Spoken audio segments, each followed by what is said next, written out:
The Amazing here, bringing you a review of Makoto Kusanagi from Ghost in the Shell, Standalone Complex.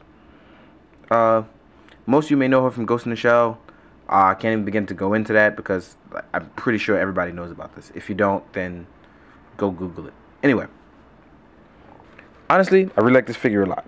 But some of you will obviously point out that she's really short, especially considering the Major is supposed to be at least 6 feet tall.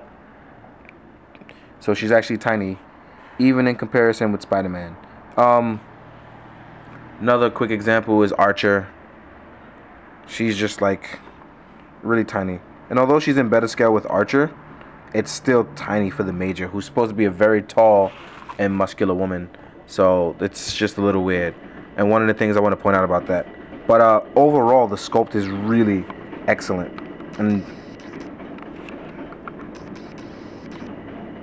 I really enjoy the face sculpt that they did for her. And one of the faces that they did for her is a screaming foop. I'm having trouble with my focusing today. This is the screaming face with obviously the eyes to the side. And they've been having a lot of fun with that one lately, doing the eyes to the side.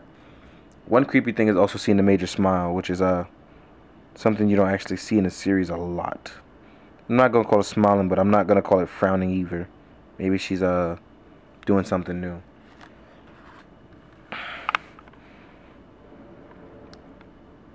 This is a default face.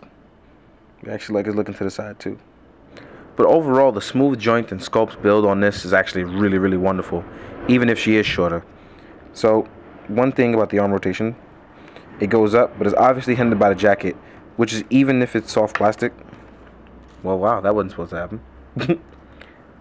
But even though it is soft plastic, it can still hinder some of the movement of the arm joint. So you guys need to be careful with that. As far as the leg rotation, it can come out this way. It goes forward, so she can sit down. There's some ankle pivot. And this is about as far back as the thighs and the legs will go. So you guys can see that. One thing she also comes with, outside of being able to obviously replace her hair, because she has one where she comes in the wind. So I'm going to swap the face out real fast and show you. And one thing that has a problem with mine is that the hair seems to be a little out of place on mine. So that's something I'm definitely going to take up a good smile. So as you can see, toy looks cool with the hair blowing in the wind. But also, you know, and be careful for you pervs out there. But the reason why you can replace this is for well reason. Because the arms aren't double jointed, when you do replace them or swap them, these are not for you to be a perv and be like, oh my god, she has soft boobs. No. This is meant for you to replace so that way you can do certain poses with her that allow you to... And I'm having some trouble on mine. This is a little weird. These are supposed to look smaller for a given reason. So that way when you do poses where you are maneuvering or turning her, so that way they look smaller for action poses. So for kicking, punching, turning, all that stuff, that's what this is meant for. You give it a smaller, the chest, they give her a smaller chest. So that way if you're doing poses for martial arts stances, hands are crossing or things like that, it obviously doesn't hinder her from what she's doing. They just wanted you to do the best kind of stuff from your posing and photography. Not for you to be, you know, a little perv. So I just want to point that out. Honestly, this figure is really great. It's actually a lot better than what I thought it'd be. I thought it'd actually be a lot more simpler. But they definitely gave us some new molding in the legs.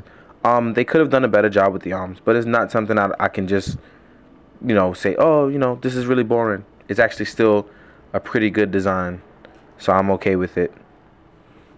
Some of the other features that she comes with, it's a tiny handgun.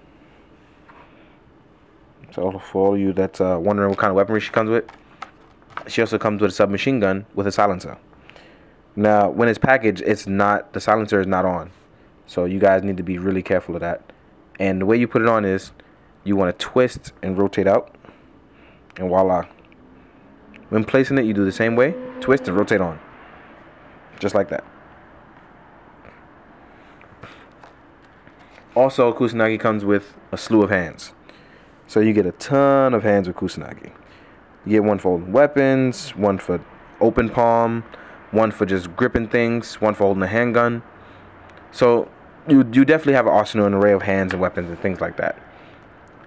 For the price tag that I got it at, I think this is a really good, solid figure. I just wish there was a little more to it, but that's okay. Overall, this figure definitely gets a 7.5 out of 10. There are no real gripes or issues with the figure. My one thing is not having completely double jointed arms. And I have a small problem with my hair issue. As you can see, it doesn't line up properly.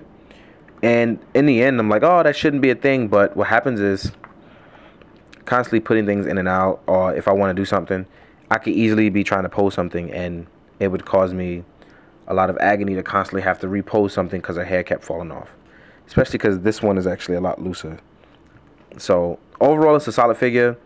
Hopefully my QC issue doesn't, you know, deter you from getting the figure, especially if you are a big fan of Standalone Complex and Ghost in the Shell. So I really hope you guys will go out and get it. I'm still enjoying the figure. Expect some shots soon. Thanks again, guys. Later.